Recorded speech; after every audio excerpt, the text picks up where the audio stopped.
Let's talk about one of the biggest corporate mysteries of our time, the story of a giant, a king, that just vanished, almost overnight. We're talking, of course, about Nokia. I mean, seriously, if you were around in the 2000s, you know that Nokia wasn't just a company. It was everything. They were completely untouchable. They owned the mobile phone market. So what on earth happened? How does an empire like that just fall? Okay, let's get into it. To really understand the fall, you first have to grasp the sheer scale of their reign. Nokia wasn't just a player in the market. For a long time, they were the market. Just think about this number for a second. At their height, Nokia had over 40% of the entire global mobile phone market. That means 4 out of every 10 phones sold on planet Earth was a Nokia. That level of dominance is, well, it's pretty much unimaginable today. And look, they had every reason to be on top. On paper, they were invincible. We all remember their phones, right? They were basically indestructible. Their technology was second to none. They had a massive portfolio of patents, a ton of money in the bank, and a brand that everyone on the planet recognized. They were a fortress. So here's where the story takes its first big twist. You'd think they must have been completely blind to what was coming, right? Well, you'd be wrong. The really shocking part is they weren't just aware of the future. They kind of invented it first. You know, the easy explanation, the one you've probably heard a million times, is that Nokia just got blindsided by the smartphone. But that's not the real story. The truth is so much more surprising, and honestly, a lot more tragic. And this is the part that's just wild. Touchscreens, web browsers, even the idea of an app economy, all of this stuff existed inside Nokia before the iPhone ever launched. They had prototypes that looked shockingly similar to what was coming. So that raises the real question. If they knew what the future looked like, why on earth couldn't they build it? And the answer lies in this incredibly powerful force that can paralyze even the biggest companies. It's the trap of their own success. Let's break down the 3 core problems that held them back.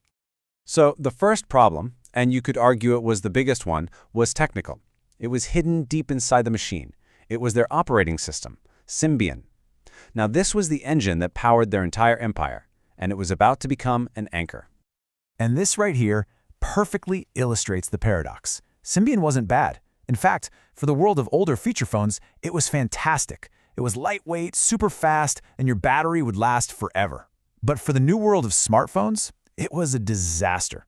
It wasn't built for touch, app developers found it incredibly complex, and trying to change the user interface was a nightmare. So the very thing that made them so successful was completely wrong for the future. So you're probably thinking, okay, so why not just ditch Symbian and start fresh? And that leads us right into the second huge problem. From a purely rational, data-driven business perspective, abandoning their OS would have looked like absolute madness. Just imagine you're in that boardroom. You've got the #1 market share in the world. You're making billions and billions in profit. The mobile carriers, who were the real gatekeepers back then, absolutely love your platform. You are the dominant player. And you're going to stand up and say, hey guys, let's throw all this away and start over? You'd be laughed out of the room. It wasn't laziness. It was a series of logical decisions to protect a wildly successful business. And finally, the third problem wasn't really about technology or business. It was about something bigger. It was about the sheer weight of being an empire. You have to understand, Nokia wasn't just a Finnish company. In many ways, Nokia was Finland.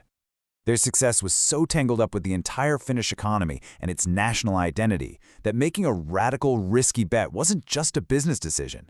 A huge pivot could mean massive layoffs and huge political fallout. Unlike a hungry startup like Apple, Nokia couldn't just gamble the whole farm. They were too big to fail, which also meant they were too big to change. And while Nokia was wrestling with its own success, a new competitor arrived that wasn't just playing the game better, they were playing an entirely different game. In 2007, the iPhone landed. And the biggest mistake people make is thinking of it as just a slightly better phone. It wasn't an evolution. It was a revolution that completely rewrote the rules of the entire industry. And this slide just lays out the fatal difference in how they saw the world. Nokia was still trying to build a better phone. Their business was all about selling hardware. Apple saw the iPhone as a redefinition of the personal computer, a device built around the internet and apps, where the phone part was just one of those apps. This wasn't a fight about hardware anymore, it was a fight about ecosystems. And Nokia basically brought a knife to a gunfight. By the time Nokia fully realized just how big the crisis was, it was too late. Their in-house replacement OS just wasn't ready. In a final, desperate gamble, they partnered with Microsoft to use the Windows Phone OS, but they were years behind, and they could never get enough developers on board to build an app ecosystem that could even come close to competing with Apple and Google.